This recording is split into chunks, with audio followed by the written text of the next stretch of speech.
Rebuilding from the inside out. You know, there were a lot of years when I just stopped believing in myself. Some of that came from things other people had said to me, but honestly, a lot of it came from voices I had heard so many times that eventually I adopted them as my own. I don't think I'm alone in that. This reminds me of my favorite book, The Four Agreements. And the first agreement is be impeccable with your word. I think a lot of women get to the point where they've spent years taking care of everyone else, doing what needed to be done, carrying the responsibilities, solving the problems, putting out fires, and one day they wake up and realize they don't even know who they are anymore. That was me. I even thought, had I ever really known myself? Who was I? Truly. Back in 2015, I remember thinking something has to change. I just remember sitting there thinking, I don't feel good. I'm not happy.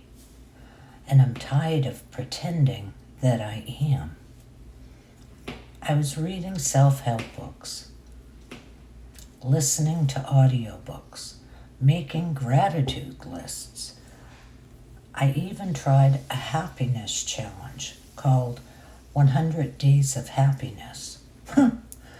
Well, that lasted about 5 days before I found myself in tears again.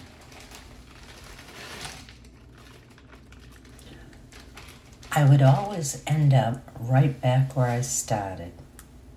For years, I thought that the problem was that I wasn't trying hard enough. I wasn't saying the right things. I wasn't doing the right things. I was the problem. Looking back, I can see that I wasn't the problem at all. I was trying constantly. The problem was that I was trying to change while staying in an environment that was making change almost impossible. It was like I was trying to climb a mountain while dragging a trailer full of rocks. And the trailer had square wheels on top of it all. Everything felt harder than I thought it needed to be. But little by little, things started to shift. Not overnight, not because somebody rescued me, not because I suddenly figured everything out, not because I read a book and all of a sudden felt like I was a guru. I just kept listening to my voice and the voices of others that I felt came from a much healthier standpoint.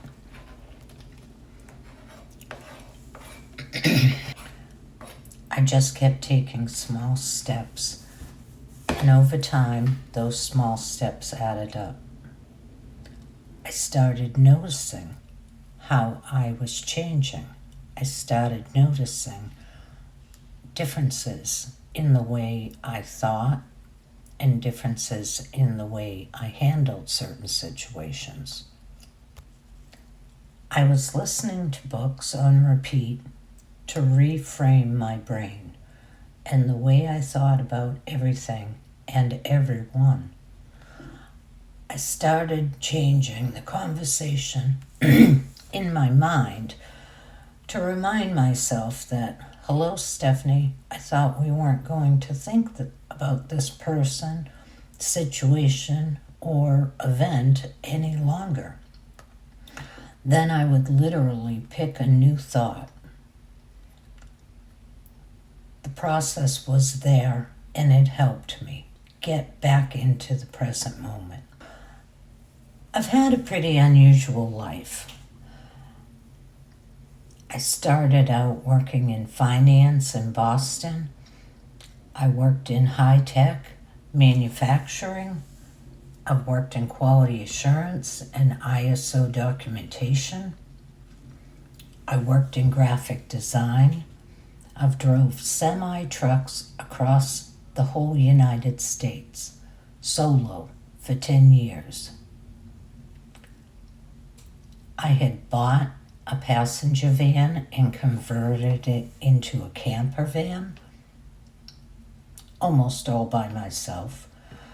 I've traveled alone in foreign countries. I've started over more times than I can count. At one point, I even survived a lightning strike that hit me and destroyed my camper van. The lightning did not just strike the camper van, it hit me as well. That's another story coming up. But the truth is, none of those things was the hardest part for me. The hardest part was learning to trust myself, actually think well of myself, and behave in ways that proved I was worth respect by learning to respect myself. It was a challenge. First, I had to figure out what was my part in the life I was living and what needed to change and why did I do the things I did? Why I felt the way I did so that I might change, because I knew what I was doing was no longer working. That's really what this channel is about. I don't want to talk about perfection. I don't want to pretend life is easy. I don't want to pretend I've got all the answers. This is a place for women who feel stuck, women who feel unseen, women who feel exhausted from carrying everything, women who are wondering if maybe it's too late to build, rebuild, reframe their mind and just be different. Because I don't think it is. And I think sometimes the second half of life turns out to be the most meaningful part. And if that's where you are right now, pull up a chair. You're in the right place.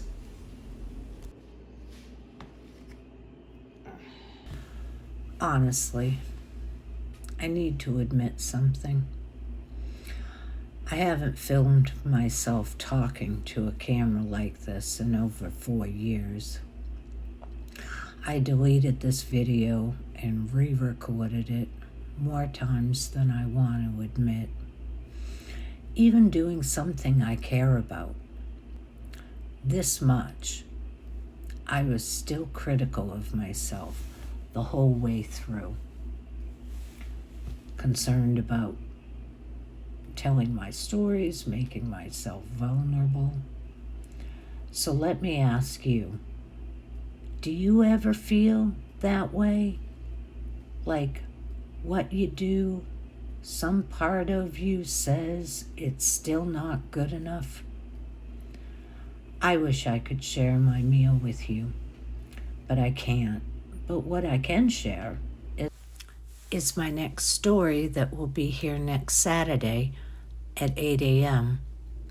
Thanks for sticking around till the end. Like and subscribe so you can get notified every time I post a new story. I have quite a vault. Have a happy day. Thanks again for being here. Sending love your way, Stephanie.